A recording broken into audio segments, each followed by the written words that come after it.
Spec getting hit multiple times coming out of that bike section. More drivers coming to blows.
Well, hello and good afternoon, everybody. Welcome back here to Slow Motion Broadcasting, and welcome back to the Spec Racer Ford Weekend Warriors. This is round number 10 of this season, coming to you today from Road America. My name is Ron Maunz. Alongside me in the commentary booth is Charles Boshell.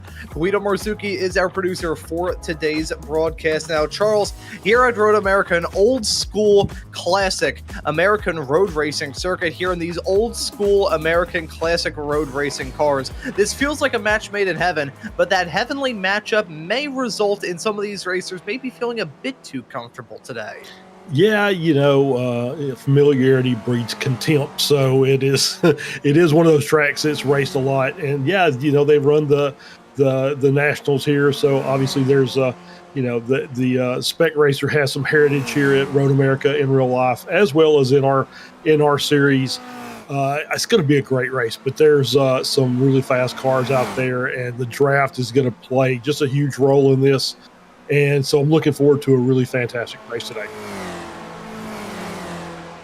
And it is going to be a really fun race for sure, as we're currently in the midst of a rather elongated qualifying sessions. Some numbers were placed where they shouldn't be, and so as a result, instead of having a 1 hour long practice session and a 20-minute long qualifying session, we had a 40-minute long practice session followed immediately by a 40-minute long qualifying session. But as we're still in the midst of this qualifying session, let's take a quick gander at the championship point standings, heading off into the final 3 weeks of this season. In Spec 1, you can see the transfer of power has really taken place between Marco Pinero and Felix Samoas. Pinero, off the back of that win last time at Magny-Cours, holds on to the championship points lead. 865 points is his current tally. With Felix Samoas not racing here today, that gap will very likely grow. And depending on how things work out for P3 Kane Lasky in that 9 machine, we may end up seeing Samoas drop down to 3rd leaving this race. It would be a big jump, but you can never rule it out, especially with how wacky this season has been.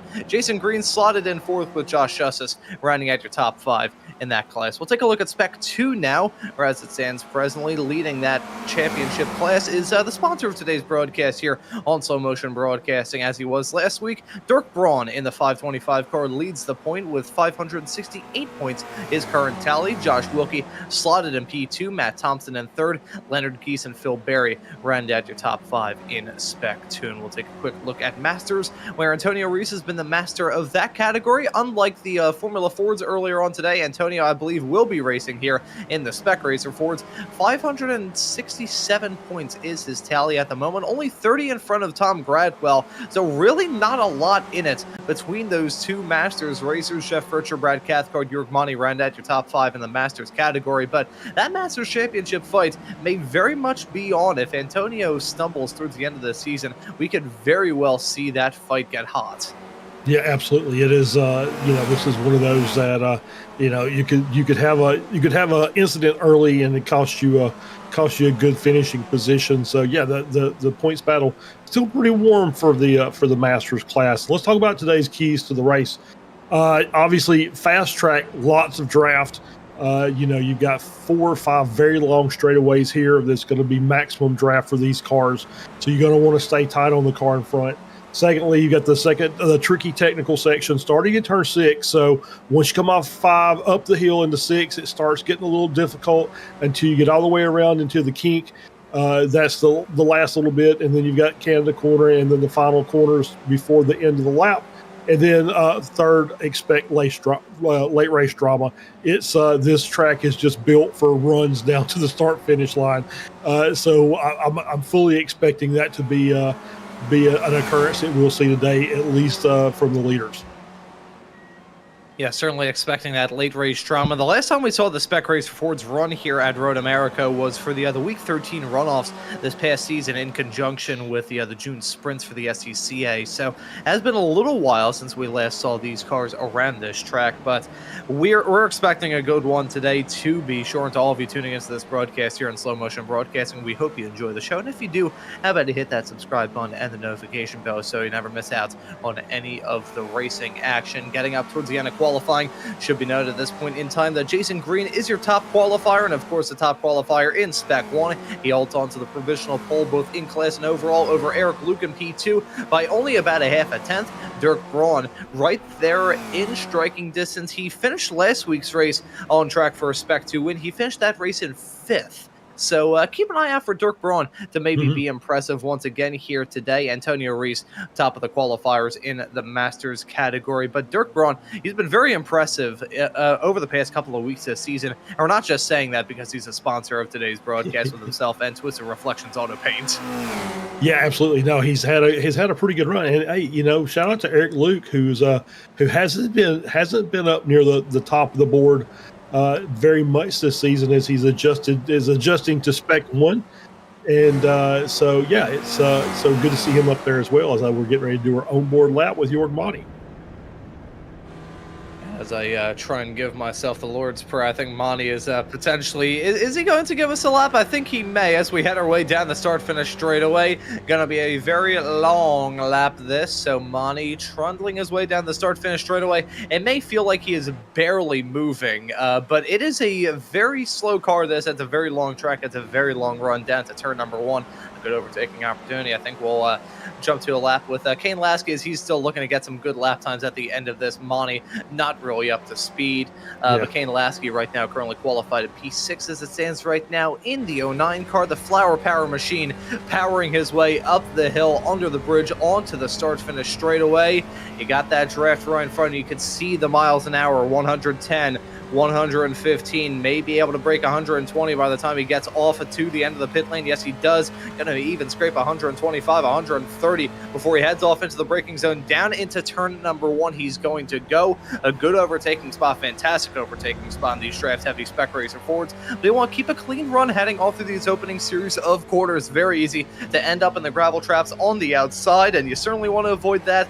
That is not an ideal way to start one of these races. You head your way out of turn number 3 onto the back straightaway we are going to go, and it's quite a long time before we head off into turn number 5. Another brilliant overtaking opportunity that these racers will look to try and utilize all throughout this race that lies ahead here today on Slow Motion Broadcasting through the marine sweep of turn number 4 into the braking zone of 5 right now. A fantastic spot to try and get some moves done. Josh Justice, though, proving that that corner, despite the fact it may seem rather plain on paper, it is anything but. Over the crest of the hill, under the bridge into turn number 6, you can see Lasky having a saw at the wheel. Keep the momentum rolling in these low-powered Spec Racer Fords. If you can do that, well, you're golden. If not, you're going to be smelling like a big bucket of horse manure. That's turn number 7. That is hurry down, and you need to hurry your way down now into turn number 8. An okay overtaking spot, but not really a smart spot to go for a move here in these Spec Racer Fords, as Lasky getting abducted there very briefly. He's back on the track, and now heading through carousel of turn number 9 and 10.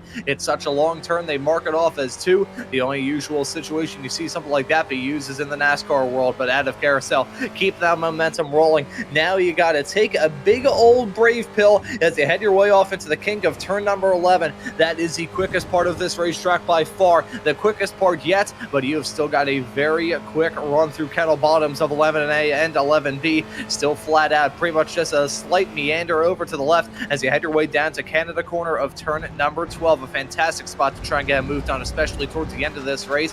But again, you got to go through that corner with a little bit of caution. You can see the gravel heading off through there. Very easy to have an off-track moment heading through that part of the track. That's turn number 13, the penultimate corner. Here's the final turn. Turn number 14, another challenging bend with a gravel trap on the outside, hungry for your safety rating. Got a good exit out of here on the last lap, and you've got a draft from a car right in front, and you may very well be able to give us a photo finish clip-worthy here on Slow Motion Broadcasting. That lap right there is a lap on board with Kane Lasky here at Road America. Didn't get a lot of draft assistance. That's part of the reason why he doesn't improve. Remains in P6 with about a minute and a half left to go here in qualifying.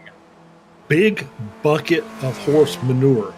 All right. So, because it took me a minute. It did not sound like that when it came out of your mouth. So, so I want to make sure I enunciated that properly. So Jason Green still running into it as we're on board here.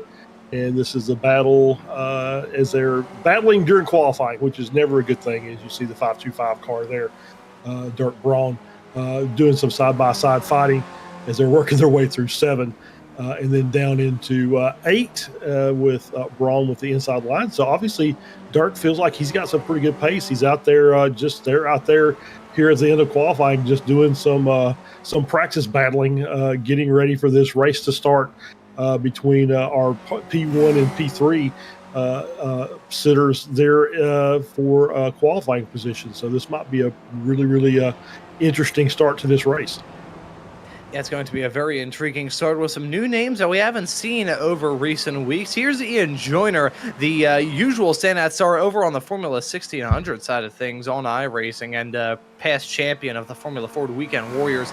He's here. There's Jason Grider. He's off the back of running in that Formula Ford race a little bit earlier on today, and seeing as well some support being thrown to a newcomer here to the series. Nathaniel Schramm slotted in P5 as it stands right now. The number 28 machine looking to impress here in his series debut as a checkered flag out in qualifying. Jason Green still holds on to the top spot right now. Ian Joyner just vaulted his way up into P7 right behind your current Masters pole sitter of Antonio Antonio Reese. Antonio, who was absent last time at Magny-Cours, looking to gain some ground up and build up that gap a little bit more. I've said this many, many times, and I'll say it again. A big championship points gap is basically like a spare parachute whenever you go skydiving. It's good insurance, and it's very nice to have, but in an ideal world, you won't have to use it. Yeah, absolutely. As we're on board here with Flavio Andolo, I want to mention he has not set a qualifying time yet. I think this is going to be his one and only hot lap. So I was as Guido's talking to me in my ear, I was just about to mention we've got 5 drivers, and we'll see if Andolo, which I think he might have had off track there, so this may not count. But we'll have 5 drivers that haven't set a qualifying time, and their names are Maurizio Naselli, Aleix Pleva, Andrea Favini, Kane Halliburton, and Flavio Andolo. And those 5 drivers should not be in the back. They should be near the front at the start of this race. So it is going to be very, very interesting to watch that backpack as they work their way up through the field at the start of this race. It's going to be something to behold. I feel like we'll have to have some sort of betting system set up. We'll do an over-under on 12.5 of how many spots that Maurizio Naselli can gain before the first pit stops. Cue the Jaws theme. Yeah, don't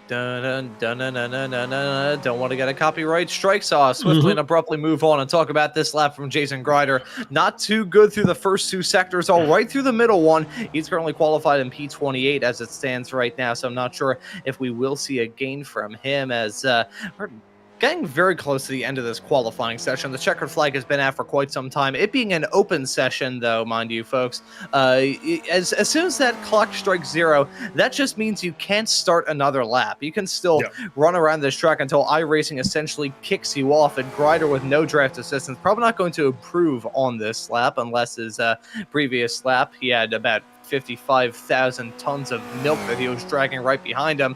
I think there's probably going to be P28 for Grider, so we'll follow him heading off through the top end of the track through Canada Corner, which, as I said, my track guide Charles, it's a rather sneaky corner because it can usually end pretty bad.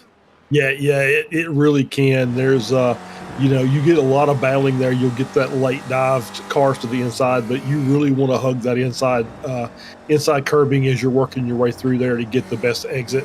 So it always kind of leads to some RG and some bargy during the course of the race as cars are fighting for position down there. Just want to throw out a couple of names here. Jason Green, Dirk Braun, Nathaniel Schramm basically ran race distance in qualifying. They all ran 15 laps.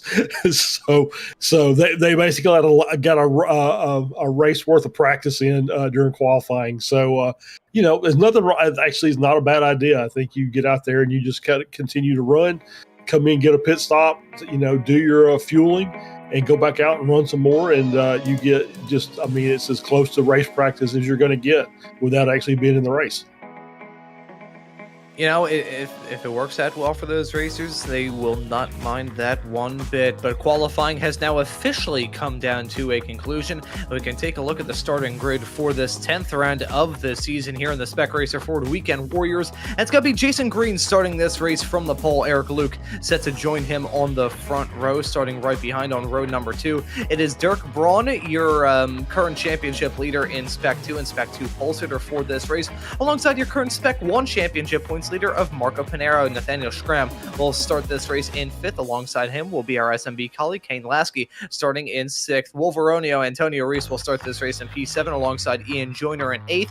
Jörg Mani will start this race in 9th with Tom Gradwell rounding out your top 10, completing an all-Masters row 5.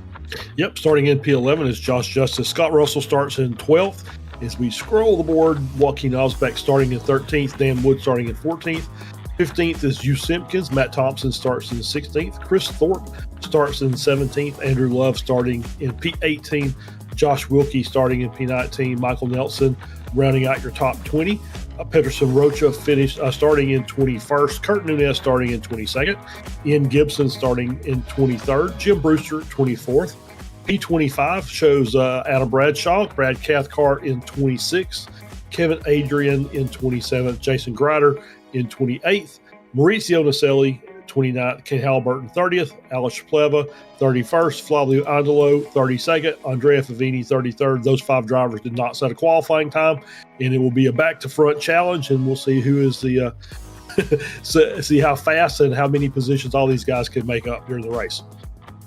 Yeah, have that Jaws theme playing when we get this race up and rolling. I do want to touch on some of the storylines coming out of qualifying. Always like to keep tabs on our pole sitters throughout the season. I'm not just saying that because I'm currently updating the graph as we speak. But no, Dirk Braun, talk about, I say we, Mr. Joshua Wilkie and myself, who commentate the Formula V Weekend Warriors every single Saturday here on Slow Motion Broadcasting, always draw attention to the driver Ethan Orr, who entering this past week's race, I believe he now has like 8 pole positions from the season. Insane for him here in qualifying over in that series. The same can be said in Spec 2 here for Dirk Braun.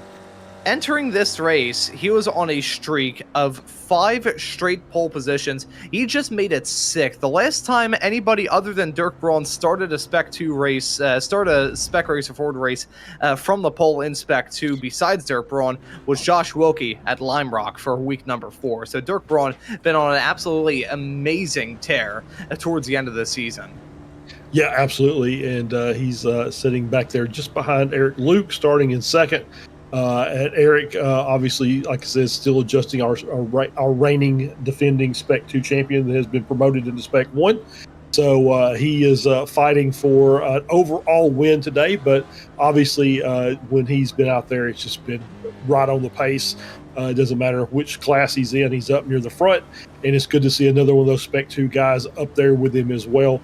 Goes to show that the more you race with better competition will actually help you. If you're paying attention, you can pick up some things from other people, and actually helps your racing and your racecraft as you go. And driving against better drivers just makes you better in the process.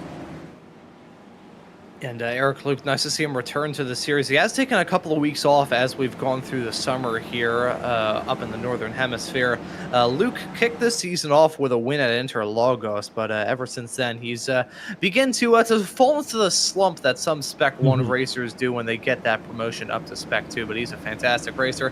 Won Spec 2 championship last season in a rather dominating fashion. So nice to see him out here on the racetrack yet again, and keeping our fingers crossed that we'll be able to see him out on the racetrack for many, many more moons to come. But as we see this field round their way around the carousel, we want to remind all you folks tuning into the show here on Slow Motion Broadcasting once again that today's broadcast here of the Spec Racer Forward Weekend Warriors here on SMB has been made possible for both this week and the rest of the weeks to come by Dirk Braun and Twisted Reflections Auto Paint. We'd like to thank Dirk for making these final few broadcasts of this season possible. And with that being said, Charles, I want to ask you, heading off into this race, about one thing that is always going to matter in these Spec Racer Forward races, and that's the pit stops. A very long pit lane here at Road America, and with that, in cars that don't have a pit lane speed limiter, very much so a wealth of opportunities to pick up a pit lane speeding penalty.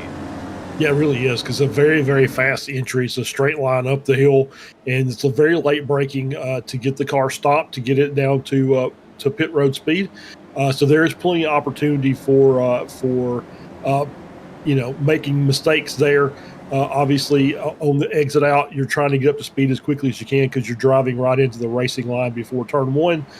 So there's a potential to maybe jump the gun on the out as well. So pit is very crucial here. Not so much with the interaction with the racing line or just the entry in, but in just the speed in general. Yeah, so let's see what is going to be the biggest pitfall for these racers. Could be the pit lane, could be the drama around this track that we're certainly expecting for week number 10 of the Spec Racer Forward Weekend Warriors here at Road America. That pace car down pit lane, the green flag is out, and the drivers are on their way, and it's Jason Green getting off to a flyer of a start. Gonna try and clear Eric Luke as we head our way down the start-finish straightaway off into turn number 1 in a couple of moments' time. Look at Dirk Braun, he's now squabbling up, and look at Marco Pinero trying to make make up some spots as well. Panero, your current championship points leader, trying to get as good of a day and a good result as he can here at Road America, trying to set himself up well for the final few weeks of this season when it comes to that Spec 1 championship. But as they squabble up side by side, lots of racers assigned to squabble early on. It's a pretty good start there for Jason Green, who leads him onto the back stretch, the first of 3 back straightaways really here at Road America for the very first time. Yeah, absolutely, Aziz. Probably not very difficult considering it's the first lap. There won't be a lot of defense. He may just let him go as Eric works his way around, gets a good exit. It looked like he's got green clears. He's going to take over the race lead as you've got Panero on the inside. We do have a car off in turn 5 that looks like you Simpkins, but I did see, obviously, we had some other issues earlier with Cathcart, Gradwell, and Grider all a little off the pace, but that was you Simpkins that was spinning, resetting himself there coming through 5. Yeah, so pretty nice start there for all of these racers. I say that, though, a body panel flying off of one of those cars. Don't think there was extra contact and all that. I think it just popped off like a misshapen Lego as we saw that racer head their way through the kink of turn number 7, right towards the middle portion of this lap. Eric Luke leading them, coming out of the carousel on this first lap, which we're still in the midst of. This is probably the longest racetrack that we were running all season long here in the Spec Racer Ford, so not expecting a whole lot of laps come time for the very end of this. This field already starting to spread out. That's Josh Justice dirt tracking it, coming out of the kink as we look now at a squabble that may go on. Jason Green running into the back there of Eric Luke. They don't bump draft too much. They still keep it clean, and very lucky there from Justice to keep it clean as well, outside some dirt now on his tires. Yeah, I think the body panel, I was just trying to look, maybe Andrea Favini as Brewster's wide coming out of Canada corner, and you see him off in the gravel. Going to rejoin. I think Simpkins is back there as well. Maybe he missed the braking zone there. So our Fast 5 that started in the back without qualifying, Favini looks like he might have damage, but Pleva is actually, he just jumped in front of Pleva now. So they're still back there, but Halliburton and Naselli up to P22 and P23 respectively, 8 and 6 positions gained already. Lap 2. Finally now on lap 2 as we had a 2x2 pack heading down into turn number 1. Jason Green jumping in front of Marco Panero, Eric Luke, and Dirk Braun rounding out your top 4 as we take a look at this fight. That you can see is Joachim Osbeck in the midst of a hornet's nest. It's led by York Monty, your top running racer in Masters as it stands right now, but Osbeck, Reese, Joyner, Justice, and Daniel Wood all involved in that battle, and Josh Justice not terribly far behind as well as we take a look at a moment involving Tom Gradwell on the 909 machine. Yeah, as we're watching on board here, Tom Gradwell, you've got that group there with Justice and Monty and Reese, and Monty checks out, and there's the 909 around. I see Simpkins around as well. Yeah, so contact there in turn 5. Gradwell off the racing line and drops to the back. Doesn't look like too much damage on the car, so he should be able to continue. But obviously, you start losing time here, you start losing the draft. It's very, very difficult to make up time here at Road America. And that's a big moment as well in reference to that Masters Championship fight. We take a look at a moment involving another Masters racer. That's Jim Brewster getting punted out of the way by Lace Pleva, who just came in like a bat out of hell, heading down into Canada corner. Pleva, I'm sure he's not going to be too happy about that. Andre Favini has also picked up a meatball flag. He's down in 30th as it stands right now.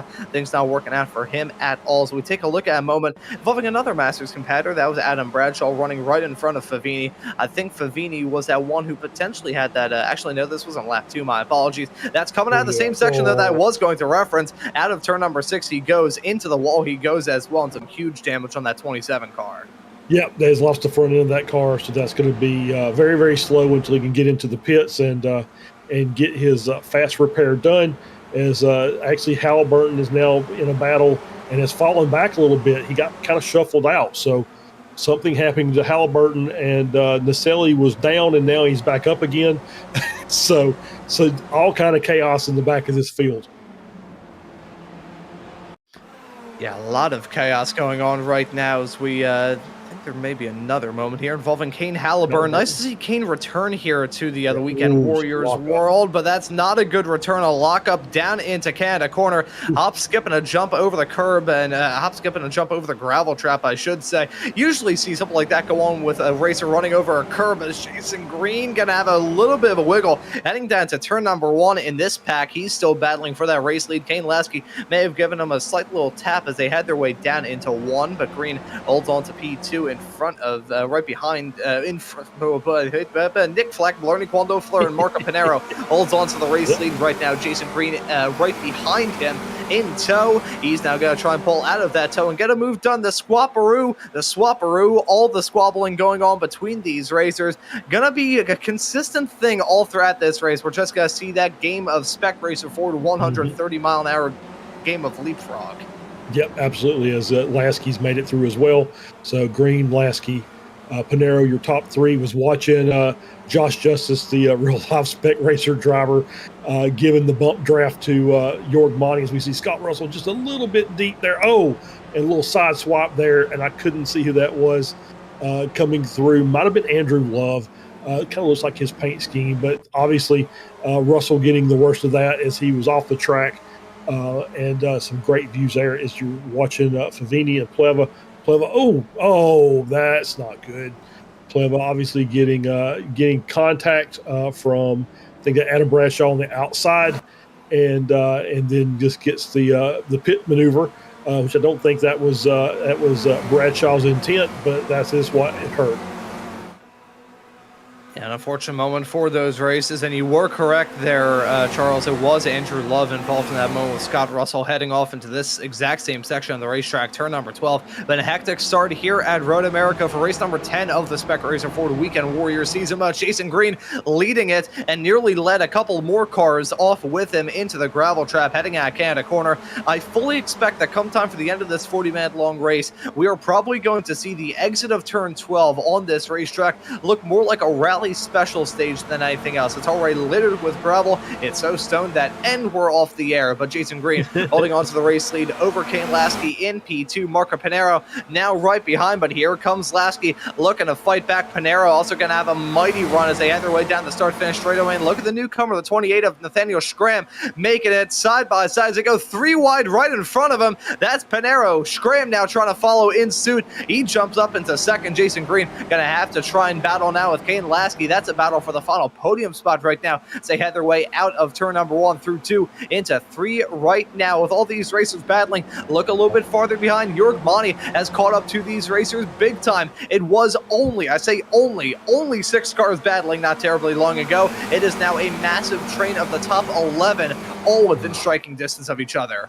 Yeah, that's what happens. You get these guys at the front battling, and they don't get the passes done, and they're side by side through the corners. And next thing you know, all the cars behind get to play a little bit of catch up as these guys have to take it slow through the corner sections. And now, yeah, as you said, 11 car pack up front. You got a couple cars back there, Dan Wood and Josh Wilkie, hanging back there in 12th and 13th, hoping these guys keep going so they can get involved too. You know, at this point, I'm not really sure what the next twist and turn is going to be for this race to get thrown our way. We'll say that battle up at the front is an absolute hornet's nest. I was just going to mention that Nathaniel Schramm up 4 spots from where he started in this race. But as we expected, Maurizio Nazelli 12 spots gained. So anybody who took the over on that 11.5 spots gained before the first pit stops, I think you may be on track to do that unless Nazelli gets struck by a falling anvil. Of course, here at Slow Motion Broadcasting, we do not condone the act of sports gambling, but in the case of Nazelli, we kind of have to because he is always a man on a mission. He is indeed, and yeah, he's kind of slipped back a little bit during the course of this, but yeah, as you said, up 12 positions. He's only about 6 seconds behind Dan Wood and Josh Wilkie up there, and they're just off the back by 3 seconds off of that back group. So as Nazelli works his way through, he's got a few cars he's going to be able to draft off of. He gets to the front of that second group that starts at P12. That he may bring that next group of cars along with him, and this may be a massive pack in front of his field.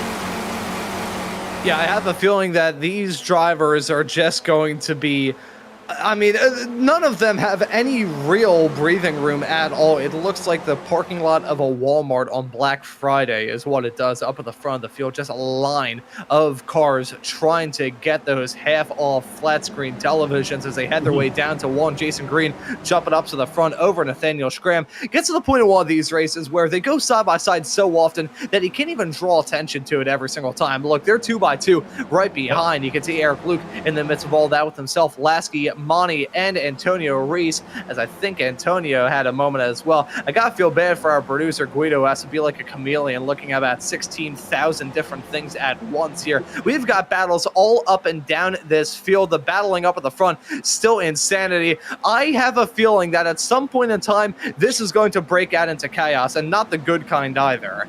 No, absolutely not. And it'll, as we go a little bit deeper, the passes will get a little more impactful, and there'll be a lot more defense involved. And so, yeah, it's just was the calm before the storm. This looks like it's bad now, but I think it's going to get worse a little bit later in this race.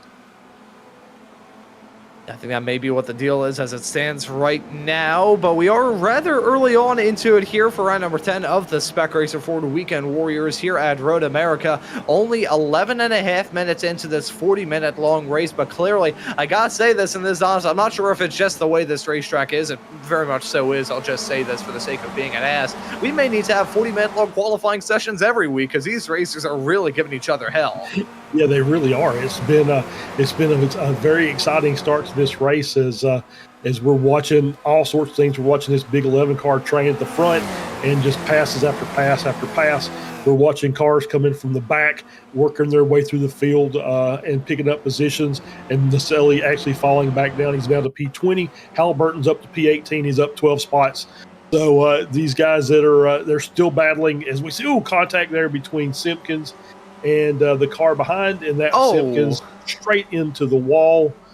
Just obviously carrying too much speed through there, and I could not see who that other car was, but I believe there'll be some interactions between that group and the stewards before it's over with today. Yeah, trying to figure out exactly who that was. Scott Russell we're hearing as well. Was that Scott Russell there involved in all that? They really look like Scott Russell's car, albeit my eyes rarely, if ever, work as eyes. So I may, I'll take Guido's word from the production truck on that as we take a look at a 2x2 pack right behind. That's Dirk Braun in the midst of a Hornet's Nest with himself, Kane Lasky, Josh Justice, and Ian Joyner. Nice to see Ian Joyner running in these races. I remember a couple of seasons ago on the Formula Ford Weekend Warriors side of things, he was an absolutely indomitable force in that category. Still see him occasionally in some Formula 1600 top split official broadcasts that I do over on another network. He's a very quick racer. Nice to see him in these Spec Racer Fords, and excited to see what he can do throughout the rest of this race as they are still duking out right in front. Jason Green and Pinero side by side heading down into turn number 5. But Nathaniel Schramm really impressing me at this point of the race, holding on to P3 as it stands right now. At this point, there's only so many times you can call side-by-side battling before it just feels like they're driving in a formation. Yeah, pretty much. And as I was going to mention something about those that Lasky and Braun kind of dropped to the back of this group, but then Lasky got a good run, pick up a couple of spots. So I think that's just the nature of what we've got going on right now. People are getting past, and they're not really fighting, which is probably the right thing to do. We're only 14 minutes into this race. So this is probably not the time and the place to really do a lot of fighting. As see a little bit of the gap there, but that'll close up as they get the draft working a little bit more. You see Eric Luke there in P4. He's got Lasky behind. Obviously, both those guys are quick, so they'll close that gap back down. As we're watching here with Rocha and Halliburton, and I'm sorry, with Rocha and Naselli battling as we head back to the front of the field. Yeah, I'm back up at the front looking at these racers still throwing.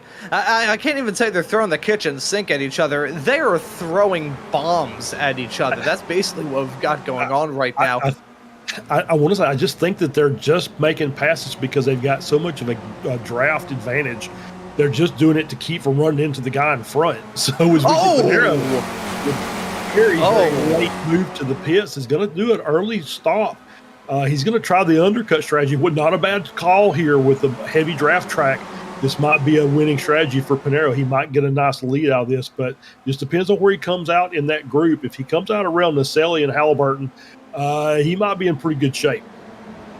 Yeah, I think that is a very good call there from Marco Pinero, because as much as these racers are just taking the runs and doing it so they don't run into each other, I don't think that it's as clean as they would probably have in mind. I mean, look at the front of Antonio Reese's car, for instance. He's been in the midst of this battle for quite some time. You can see the front clip of that car is ever so slightly askew. It's nothing too major, but those wheels are sticking out of the fenders a little bit, especially in the case of that front right tire. So I have a feeling that Antonio may be a pretty good example as to why these racers should maybe consider taking it a little bit calm. I mean, they are taking the runs when they can. There's always so much you can do in a race like this. It's like, you know, in a situation like this, telling these Spec Racer Forward racers not to battle at a track like this, it's like telling a fish not to swim in water. It's really, there's nothing you could do. The run is just so strong in these insanely drafty cars that you basically have to do what you got to do. But even through the turns, I find them to be so close together. There's probably some squabbling going on that leads to contact and leads to some of these cars picking up a teeny tiny bit of aero damage. If they pick up a little bit of aero damage, that can be a real detriment in these super aero sensitive Spec Racer Forwards. These cars were designed and honed in the world of the SCCA. They aren't cars that were just expertly crafted in wind tunnels. Exactly right. Yeah, if you look at the timing tower, you'll see Pinero came back out in P29, about 1.3 behind Jason Grider. So he's got, obviously he's got some cars in front. He just needs to get them at the right time, make the moves around, and pick them off as he comes along. Naselli also went in for his pit stop, so he's in P30, but there's a big gap of about 15 seconds between him and Pinero. So obviously a lot of room to make up, but obviously there's no cars between them. So Naselli with the open air can run just as fast as he can make that car go. And so we'll see if that's going to pay some dividends for him as well. Yeah, I would love to keep tabs on the lap times that he's setting, as Joachim Osbeck has made that call to come down pit lane. He was right at the tail end of that front pack fight, so he makes that call to pit as well. Interesting stuff early on in this race. You know, we were thinking this was going to be a race where these drivers would just throw haymakers at each other, and that it certainly is, but the strategy content also playing a surprisingly big role in this as well. You always love to see it, as here's a battle going on for some of the spots just outside the top 10. It's Matt Thompson leading right in front of the 4 cars all packed together as they had their way down into turn number 1. Thompson gonna run a little bit wide, and there's Kane Halliburton pick up the pieces, trying to get that move done. He gets it done successfully to jump up into P number 12. Kevin Adrian also looking to pounce there, as well as Nathaniel Schramm and Antonio Reese battling for the race lead right now. Look at Kane Lasky. He's gonna make it 3 wide. He's not backing out of it. Everybody's got to run. Who's gonna have the strongest as they had their way into 5? Lasky holds on to that inside line, and he's got to jump into the race lead. Schramm slotted in P2. Antonio Reese still your leader in the Masters class. Renz at your podium overall in 3rd. At this point, you can take this pack that we've got right now, the top 9, have that screenshot, take another screenshot in 30 seconds time, and it's probably gonna be all sorts of different. Yeah, you're absolutely right. Yeah, it's just the lead pack here is now 9 cars.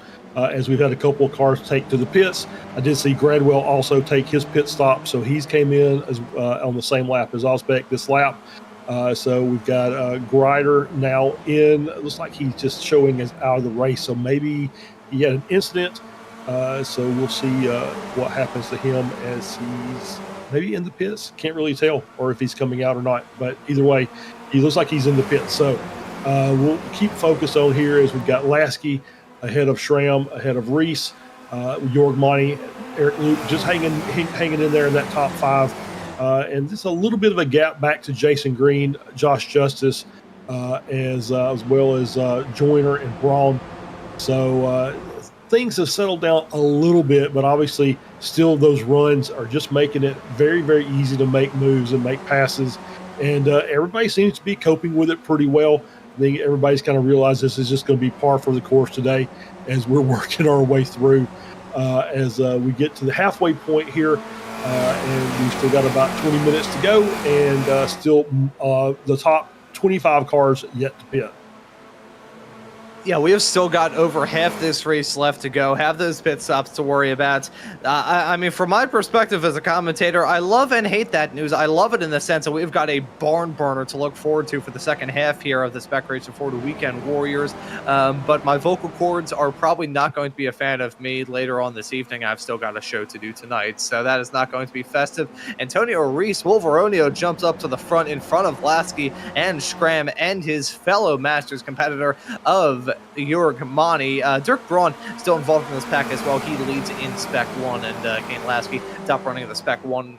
Not just say Braun was in Spec 1. Braun's in Spec 2. Kane Lasky is your Spec 1 leader as it stands right now. But with my dyslexia not standing, let's take a look at this fight. Lasky holds on to that inside line. Down into 5 he's going to go. And pretty easy move to make there, to be sure. Deja vu to what we saw from 1 lap ago. I feel like this race, to a large extent, feels like Groundhog Day in a certain extent, where it feels like this race is just repeating itself. Wow, okay. That's Rocha and Pleva. And that was a little odd. So I think there was some displeasure being shown there as the car worked his way around, and that was, it could have been worse, obviously, but that was enough to send a message for sure. Here, Michael Nelson coming down. I believe this is into turn 5. It is running wide and overcooking it just a little bit. The rear coming around and into that other wall, and he's going to wait, be patient, and get the car rejoined. He's going to continue on. Yeah, that was a huge hit into the inside wall there as he came out of turn number 5, as these racers trying to give us a panic attack here in the broadcast booth, nearly ending in tears as they had their way down to Canada corner of turn number 12. Still the top 9. You could throw a blanket over all of them as they had their way off through the final few turns at the top end of the track right now. I wonder if anybody is going to decide to make that call to pit. Will we see anybody make that call? I don't believe we will. Actually, Jason Green will. He pulls that very late call to come down pit lane for Jason Green. Interesting stuff there. Get it woed up. That's the thing that we talked about right before the start of this race, Charles, how tough it is to try and get down to pit lane speed limits. Yeah, absolutely. And I think that was picture perfect. He got it done just in the nick of time. I do not see a black flag on his. So successfully got it down inside the pit speed. As we're now Dan Wood, Wilkie, Nunez, Pleva, Rocha, all on pit lane, as well as Jim Brewster. So many cars starting to take a pit stop as we're 23 minutes in. I figure everybody's coming in by the 30-minute mark. I don't think, because of the nature of the track, that you can go much beyond that. And lots of other racers deciding that now's a time to come down pit lane. Marco Pinero, I was looking at his lap times. He's going to jump in front of Jason Green, and part of the reason why is he's been able to set in personal best after personal best, lap after lap, ever since he came down pit lane. So that's going to be Marco Pinero exiting, shaking out with Jason Green exiting out of the pits. 3.5 seconds nearly back of Marco Pinero. So if this strategy call for the number 16 driver works out fantastically, he is going to be smelling like a rose. Do want to raise, though, talking about the pit stop lengths that we saw from those two competitors. Pull up that information on my own end here. Pinero spent slightly less down pit lane, about 2 seconds less down pit lane. A little bit under that, but that's still going to equate for a decent amount of that 3-second gap. Yeah, and that makes me wonder. Jason Green, we talked about him before being really good at his fuel number, being able to hit that. And if he's 2 seconds longer, that's another lap's worth of fuel over Pinero. So it makes me wonder if Pinero maybe is going to be borderline. And if that's the case, Josh Wilkie at 13.3 is well beyond borderline. So we may have some Thompson trophies to give out at the end of this race as we wrap it up. And actually, right as we were getting the show up and rolling, I saw a message from Stevie over in here in the SMB Discord server in the other Weekend Warriors little text chat that we have here behind closed doors to make all these broadcasts possible here on SMB. Saw that he was very much so a fan of that PNG for the Thompson Trophy, as here they all come. Eric Luke stays out. He's going to be joined by Josh Justice. Everybody else, though, comes down pit lane. It is a torrential flood of Spec Racer Fords making that call to pit. Lasky leads him in. Antonio Reese comes in along with Scram, Monty, Braun, and Joyner. Pardon the pun, but they all scram down pit lane. Yeah, they did. And that leaves Eric Luke and Josh Justice, as you mentioned. Adam Bradshaw, Scott Russell, Ian Gibson also still yet to pit, as we do see Scott Russell coming in now, as well as Adam Bradshaw, and as well as Ian Gibson. So the only two cars that still have yet to pit are our two that are in the front, Eric Luke and Josh Justice. And now as we see Marco Pinero head his way down that start-finish straightaway, will he be able to jump in front of these racers? Survey says he'll be able to jump in front of most, maybe not all of them, as Kane Lasky was able to get out in front, and looks like Pinero wasn't able to get that move done on him, heading down into turn number 1. Eric Luke, he has his way out of 5 into 6 right now. Shows you how long of a racetrack it is. He's not even into the double digits in terms of the turns around this racetrack, and he is about 40 seconds ahead of just about everybody. Josh Justice, not really there as well. So I think if anybody's going to lose that big time, it may be those two. No draft assistance, not going to help them out at all. But the fight very much on between Kane Lasky and Marco Pinero. Lasky, off the back of winning a couple of weeks ago at Oran Park, he has really come alive here in this season. Currently slotted in third. That would shake out to be the race lead as it stands currently once we see Eric Luke and Josh Justice come down pit lane. But Lasky really impressing over recent weeks. Yeah, and he had a very quick pit stop as well, 13.5 stop time. So lots of differing times here, and we'll see which ones are correct. Obviously, with Lasky in the front and a short pit stop, he's going to be braking the air, so he's going to be using more fuel.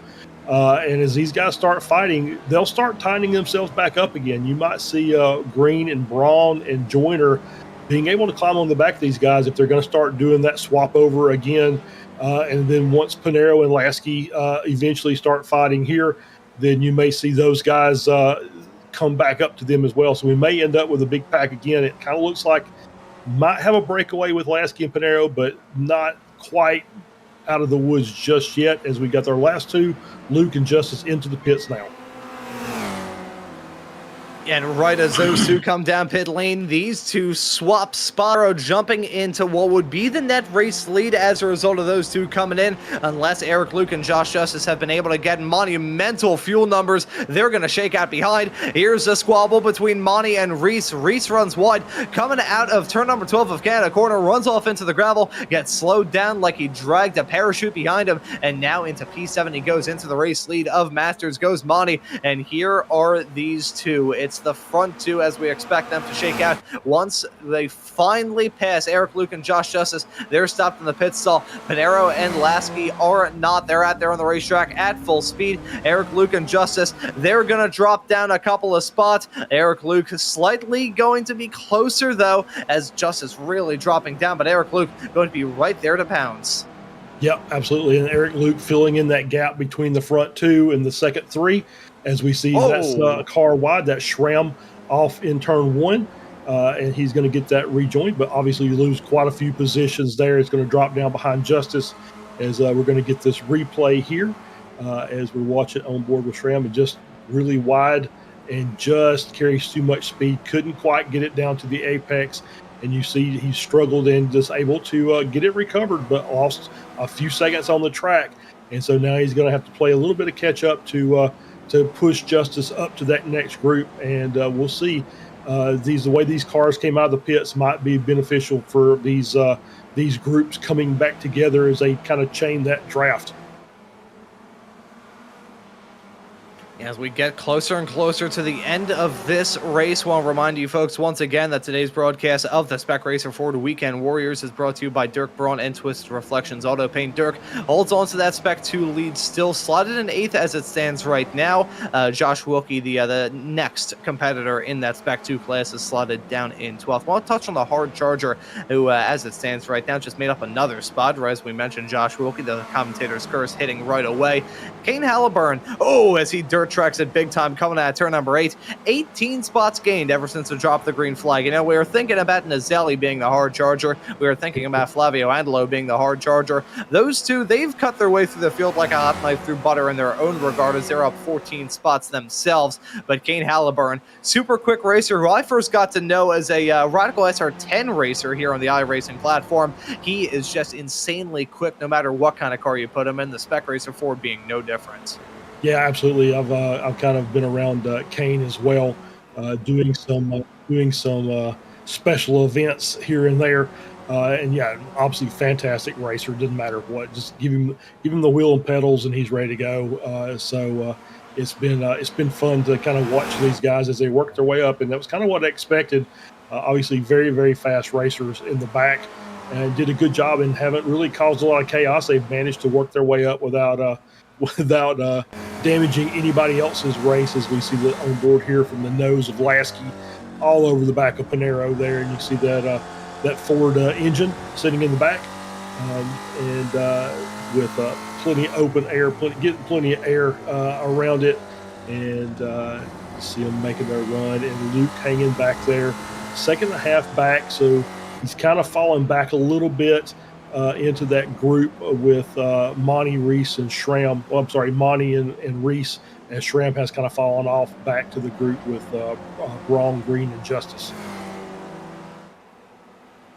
Yeah, and unfortunate there for Luke, the fact he wasn't really able to gain any sort of added shot at a win as a result of how the pit stop shook out there. As we take a look at Jason Green and Dirk Braun side by side heading down into turn number 5. Dirk, right off the back of appearing on the Racing Line podcast with Jason Green as one of the hosts on that show, and you can catch that every single Tuesday night over on the Ray Esports YouTube channel. But up at the front, Panero and Lasky still duking it out. About a tenth and a half is the gap between the two as they head their way down into turn at number 8, looking at a battle right behind. This is just barely inside the top 20, involving your P20 runner of Andrew Love, your P19 runner of Flavio Angelo, and the lace play of a slot in P18 as it stands currently. But we jumped from that to this replay of a swap-aroo in the Masters category as Jurg Monty runs wide hang through turn number 1, and that may have given Antonio Reese the perfect opening to get a move done. I don't think he went for it heading down into turn number 3. You're just going to get jumped again, adding onto the straightaway, and that didn't help Monty's cause at all, runs wide once again.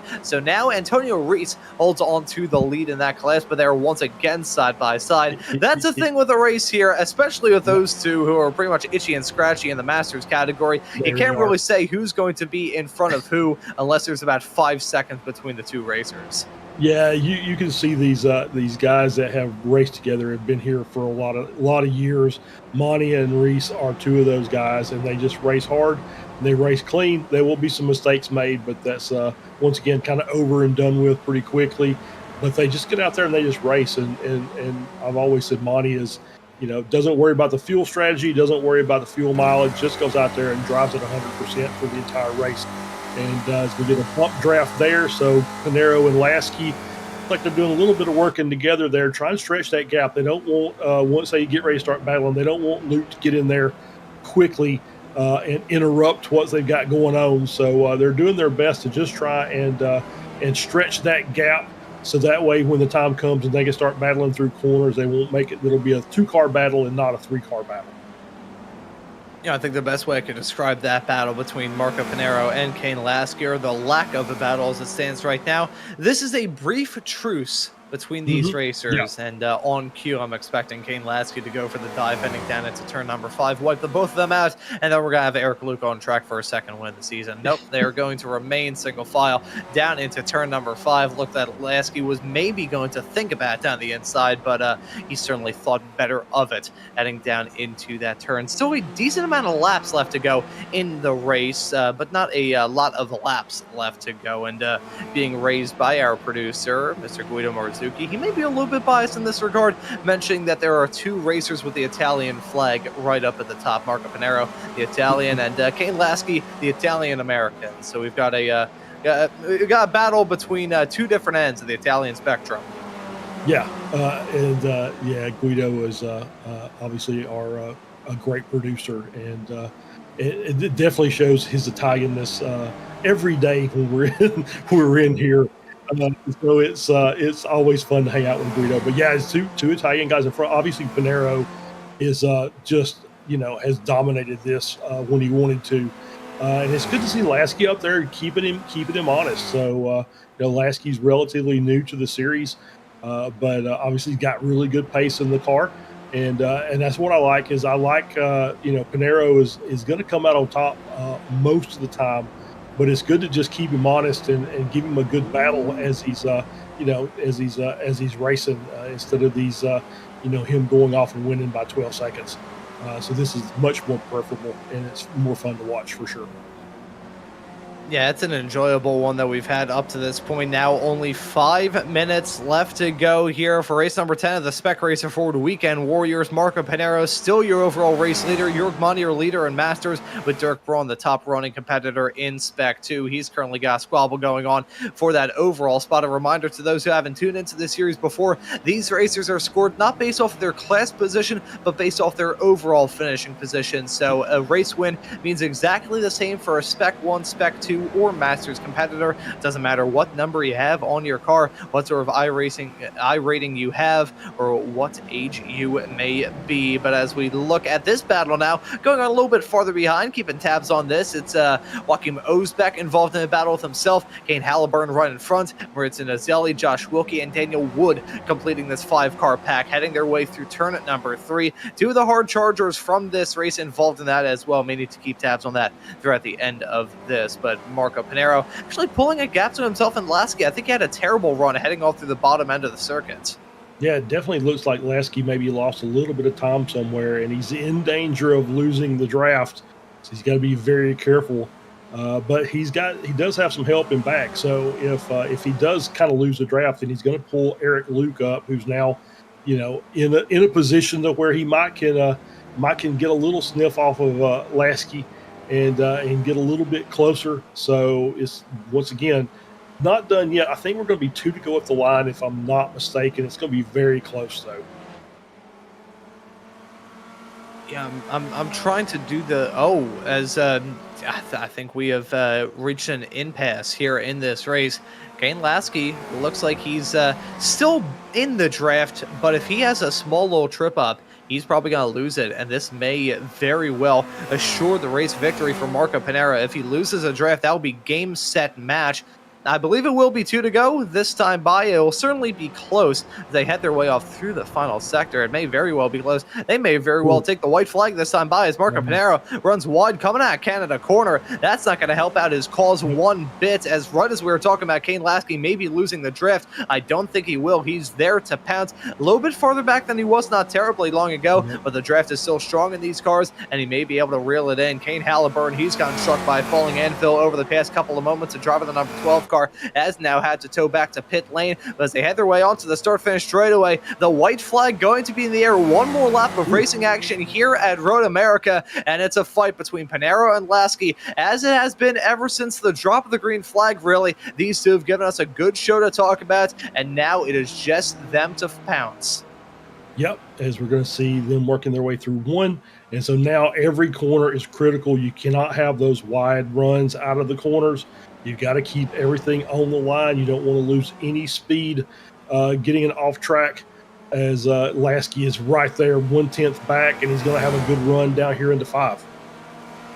And here we go, Kane Lasky right there. I don't think this is a spot to go for a move, because if he goes for it into turn number 5, he's probably going to get overtaken again into Canada corner, and it's all going to come down to naught, really. You can't rely too much on that run up to the line, although it is certainly long. You have to get a good exit out of that final turn, so I think Lasky, he's going to wait a little bit. He wants to go for the move at the last possible opportunity. You know, from my own karting days way back in the day, I remember always wanting to run the last run of the day. I want to be the last car out there because nobody can challenge you otherwise. If you get that move done in the run up to the line, there is no counter offer. There is no way for that win not to be yours. I think that's what Kane Lasky's doing as they head their way down to Carousel.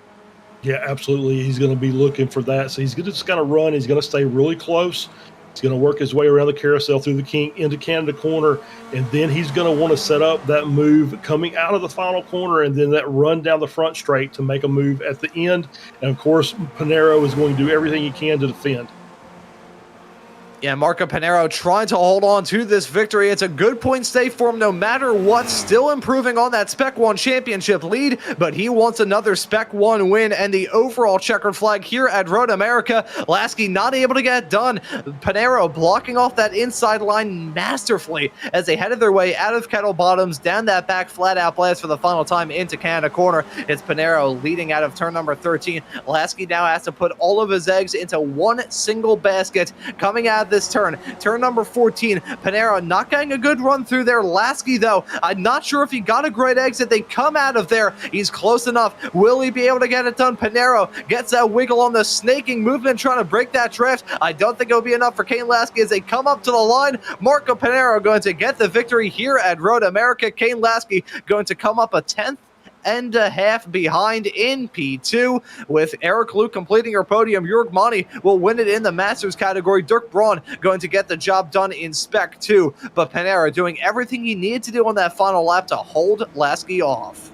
Yeah, great drive again by Pinero. Great drive by Lasky. He gave him all the pressure that he could. Just wasn't enough. And then, the Masters class, Monty over Reese by 13 milliseconds.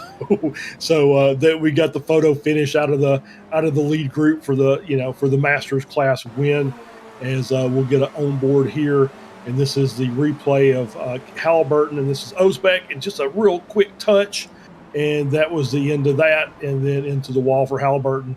Not really anything he could do there with just minor contact between him and Osbeck, and obviously not much there to be done. Yeah, an unfortunate moment there for sure for Kane Halliburton, hitting that end of the wall, that small little Easter egg section, as I like to call it.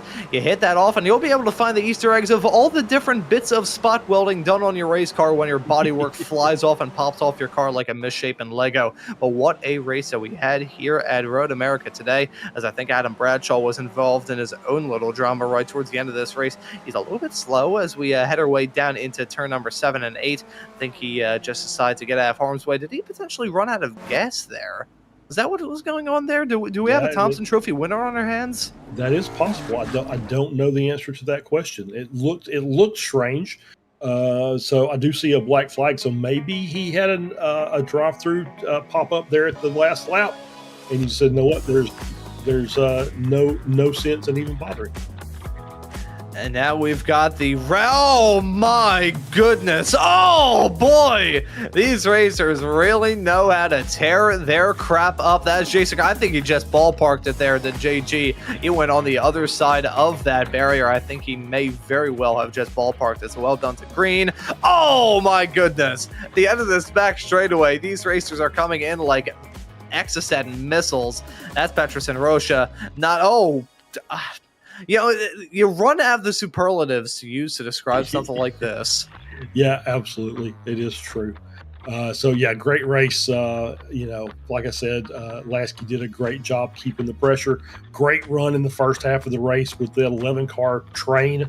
And then the undercut by Pinero was the right call, I think. He made up some ground from the back and was able to get a lead on pretty much everybody except for Lasky, who did a really, really short pit stop in order to hang in there and keep him close to the end of the race.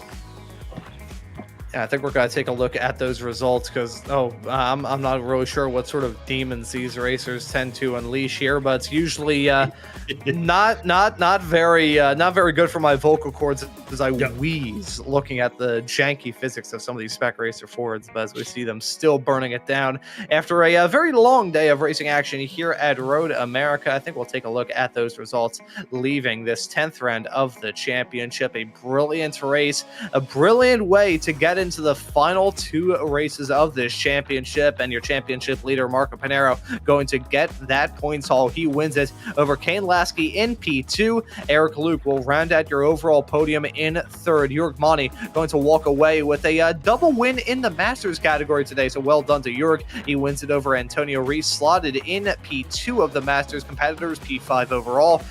Jason Green will finish right in front of Dirk Braun, those two making up P6 and P7. Nathaniel Schramm will finish this race in P at number 8. I think I finally got that pronunciation correct right at the end of the show. Ian Joyner will finish this race in 9th, with Josh Justice rounding out your top 10.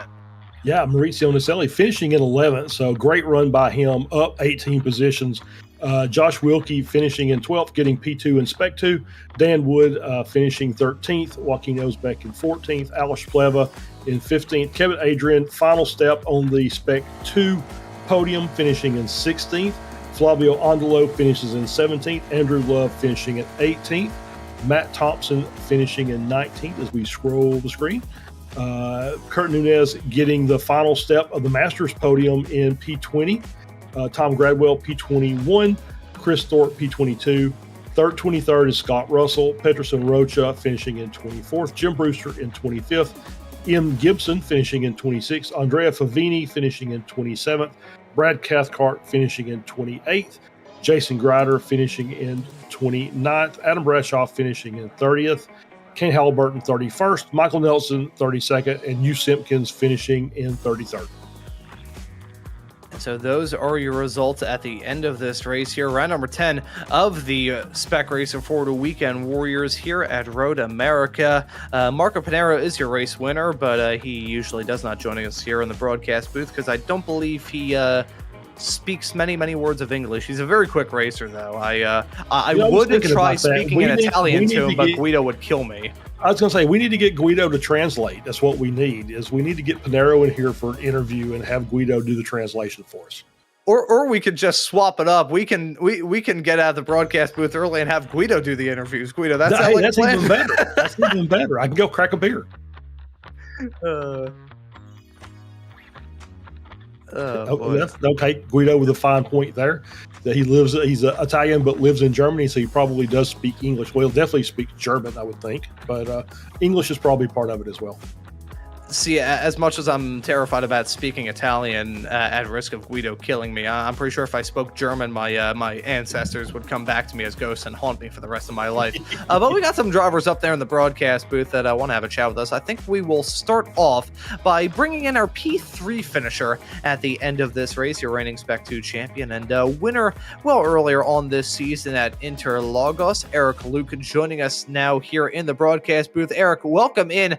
P3 for you at the end of this race here at Road America. First off, welcome back. It's been a little while since we saw you in one of these races, but how was it out there here today? It was a lot of fun. Road America, obviously with the SRF being a draft heavy track, and I think through the first half of the race we had a pack of 8 or 9 that were just trailing right along in the drafting and everything, and I decided to just kind of hang back and conserve fuel and go into the pits, come out in third with the draft help, and then realized that there was a fuel miscalculation. So I lost touch with the guys in front and had to conserve fuel, but I was hoping to be up there towards the end, but congrats to Marco and Kane. Hell of a job between the two of them to be able to maintain that pace the entire race. It's very, very difficult to do here. It is a fast track with a lot of hard braking corners for the SRF, and to be able to maintain that pace consistently is very, very difficult. So hats off to those guys. Yeah, certainly a tough ride here around this track. You know, it may not seem like much of it because you're running flat out throughout most of it, but these Spec Racer Fords are such draft monsters that towards the beginning of this race, as I think I said at the time, it was like looking inside of a Walmart on Black Friday. It was just absolute bedlam. So I want to ask you about your perspective in the early stages of this race. I can expound on that analogy and it state that there was probably less fighting and gunplay as opposed to a Walmart Black Friday. So, yeah, it was Philly. I know that all too well. So yeah, it was kind of one of those things when we first took off at the start. We kind of put a little over a second gap to the leading pack behind the front group. And then everybody started jockeying to be up front, and it drug that group right back. So it's you have to be calculating in what you're doing and where you want to be within that pack, I guess is the easiest way to put it. And just overall, a pretty solid performance from you here today at a race where we were expecting madness. We certainly got it, and my vocal cords will certainly be feeling the pain come time for tomorrow morning. But looking ahead to the next round of this championship here, Eric, they'll be running at Long Beach in 1 week's time. Got some big draft tracks to look forward to throughout the rest of the season, but Long Beach going to be a mix of both worlds. Yeah, Long Beach, we raced there last season. I had a pretty good, I think I was top 8 overall last season there. It's a very technical, difficult track. If you're off just a millimeter on your line, you lose a whole bunch of time. So it's very, very technical. And trying to maintain that discipline while you're fighting in a pack is very, very challenging. So it is a blast to hot lap. It's a blast to race, and I hope we can survive it. And I personally, I don't want to know what sort of jumping and chaos shenanigans will go on after the race is said and done. I know the Formula Fords and the Formula Vs have never disappointed around there, so I can't even imagine how it's going to be after that race in 1 week's time, Eric. But we'll pass the mic off to you to give any thanks or shout-outs before we let you go and celebrate this podium. I appreciate it, gents. Big shout out to Slow Motion Broadcasting. As always, I appreciate what you guys do. Cloud Valve Company, thank you for the sponsorship. And again, congrats to Marco and Kane, rounding off 1 and 2 on the podium, as well as the Masters in the Spec 2 class. Yeah, thank you as well for joining us here in the broadcast booth, Eric. Well done on the podium, and looking forward to seeing you out there on the racetrack at Long Beach next time out. Take care, gents. And that right there was Eric Luke, and I may need to send an apology letter to him because that laugh sounded like it may have potentially hurt. But Charles, we got some more drivers up there in the interview waiting area. Who do you want to drag in to have a chat with next? Since you got to speak to Jorg at the end of the Formula Ford race, I want to talk to him this time. So we'll bring Jorg Monty, our Masters class winner, in. And Jorg, the double today for you. Congratulations, Masters class victory, both races. And you were up there in that main group for the first half of the race, and it was a nice pack, up to 11 cars at one point in time. But you guys were just dicing it back and forth, and it just looked like a lot of fun racing out there today. It was a lot of fun, but Antonio and I, we helped each other a little bit, so to close the gap, that was great. And only on the last 2 laps, we said, okay, now gloves off, and it comes how it comes. and it was great fun to drive with Antonio and with the other guys as well. Yeah. Guido with the I won't even repeat it. It was just not even worth it. So, but no, it's it's always fun. I told them during the broadcast, I've been watching you and Antonio go at it for seemingly forever, and it just looks like you're having a great time out there. But it's always clean racing. If there's any incidents, you guys get it resolved pretty quick. But it's always fun to go out and watch you two guys. When you're out there on the track together, just go at it. It's a blast. Yeah, because we know each other really well, and we know what we have to expect. I mean, Antonio's a tough cookie actually to pass. Yeah. But like not everybody does that. Like when he lost on the last 4 corners, I think the line a little bit. I mean, I would say 90% of the drivers just move into the ideal line again. But he waited because he knew I'm coming to the right because I had a better exit. Otherwise, it would have been crashed. I would have done the same thing when I was doing the same mistake. So, yeah, we really know each other very well. Yeah, and it's just it's obviously a good sportsmanship and good racecraft combined into one. So obviously you don't want to ruin your race and somebody else's as well. So it was a great drive by you again today. Obviously, you mentioned this in Formula Ford. You will not be here next weekend, so I won't even ask you about Long Beach. So I'll give it to you and let you give any thanks or shout outs and let you go celebrate your victory. Shout out to all the drivers. Great fun with you guys. I hope that continues like it is now.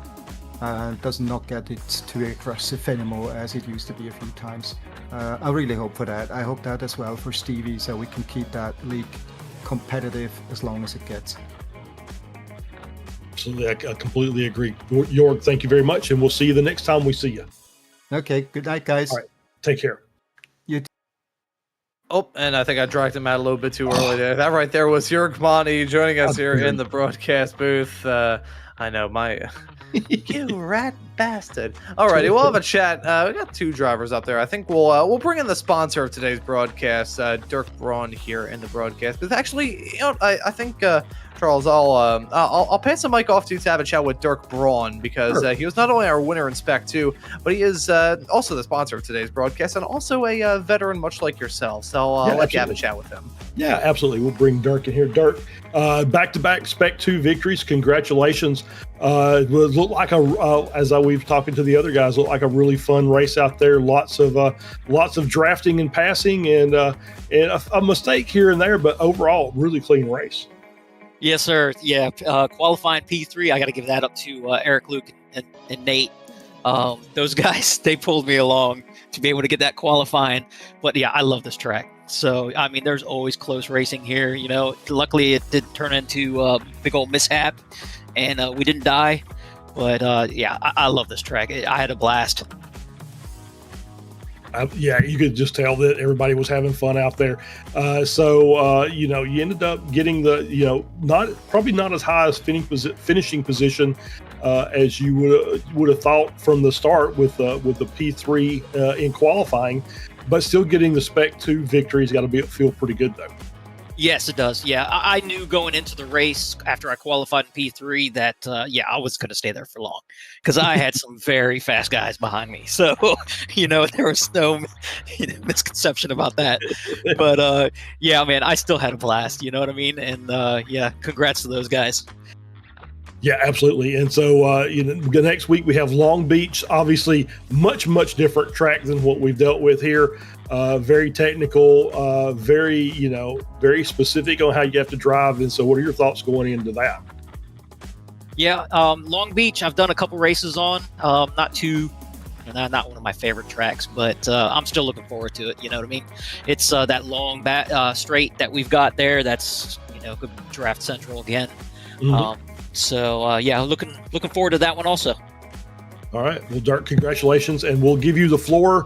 And we've already mentioned that you're sponsoring today's race, so we'll let you give any thanks or shout outs and a plug for your organization. Yeah, I just want to thank everybody in the league, everybody in the broadcasting booth and stuff like that. I appreciate y'all, and we're happy to help out. Hopefully, see you guys next week. All right, Dirk. Congratulations again, and we'll see you next week. And thanks for the kind words. Have a good one, guys. And that right there was Dirk Braun, your sponsor of today's broadcast, your Spec 2 winner, and overall very, very nice guy. I'm looking through. I think that's just about all the time that we've got for in terms of interviews. But Charles, Long Beach next time out. That is a mix of two things going on. First off, it's going to be fun for us in the broadcast booth, but also an event that I feel like will be met with one reaction for the racers, that being run and hide. I'm going to start with this, paging Mr. Pinero. Mr. Pinero, you're wanted on the track. Marco is an absolute, as good as he is in every race that we go to, he is an absolute beast at Long Beach. He is, one of the best I've ever seen driving these cars around Long Beach. It is going to be hard for any of these guys to try and keep up with them. I'm hoping that our other fast movers that are out here, like Halliburton and Naselli and Andelo and that group, get out and set a qualifying time and really put a challenge to Marco.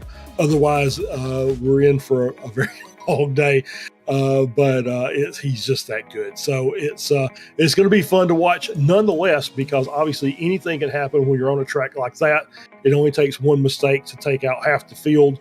I'm looking at you, hairpin there at the end of the lap. So, and then turn 5, obviously, we talk about that every time we go there. Turn 5 just being devastating for lots of cars. So, yeah, I'm looking forward to it. It's going to be a fantastic race, and we'll see how it all ends up. Yeah, and certainly looking forward to that race at Long Beach in just 1 week's time. The Navarra track going to play host to the season finale as well in the medium speed layout. So despite it being the medium layout, it is still going to be very high speed, probably more high speed than the full track. And certainly looking forward to the final 2 rounds of this season. A lot of stuff to look forward to here on Slow Motion Broadcasting as well. Of course, here with the Weekend Warriors, we have got you booked every single weekend. The Formula Vs, you can catch those at 3:30 p.m. Eastern Standard Time. The Formula Fords you can catch on Sundays at 1:45 p.m. Eastern, with the Spec Racer Fords running at 3:45 p.m. Eastern. Next week, we're going to be running the Formula Vs. That'll be their 11th round of the championship, running at Lime Rock. The Formula Fords are going to make their appearance in 1 week's time at Alshire-Slaben, with the Spec Racer Fords, of course, running at Long Beach. Between then and now, though, we've got the American Muscle Series for round number 5 of their season this upcoming Tuesday. Sim Racers Group going to be running at Interlagos for the F4 Series, and the F3s will be running at Laguna Seca. And coming up a little bit later on this year here on Slow Motion Broadcasting, Extreme Motorsports and the first ever running of the Ferrari Road and Oval Challenge. You put some Ferrari Challenge cars on an oval, yes, an actual oval, not a road oval, a full oval track, and you will see a whole lot of fun. Of course, you'll be able to tune into all of that action here on Slow Motion Broadcasting. Gives you an incredibly good reason to hit that subscribe button and the notification bell so you never miss out on any of the racing action. And while you're on the YouTube channel, once we're done with the show in a couple of moments time, happy to take a look at the YouTube shorts and some of the full-length videos that we've got here on SMB as well. But as for this broadcast here for week number 10 of the Spec Racer Ford Weekend Warriors here at Road America, that will just about do it. So for myself, Ron Maunz, Charles Boshell joining me in the commentary booth, and Guido Marzucchi doing a wonderful job working on the cameras and the graphics in the virtual production hauler, I say thank you all so very much for tuning into this broadcast here on Slow Motion Broadcasting today, and we hope to see you all wherever it is in the not too distant future.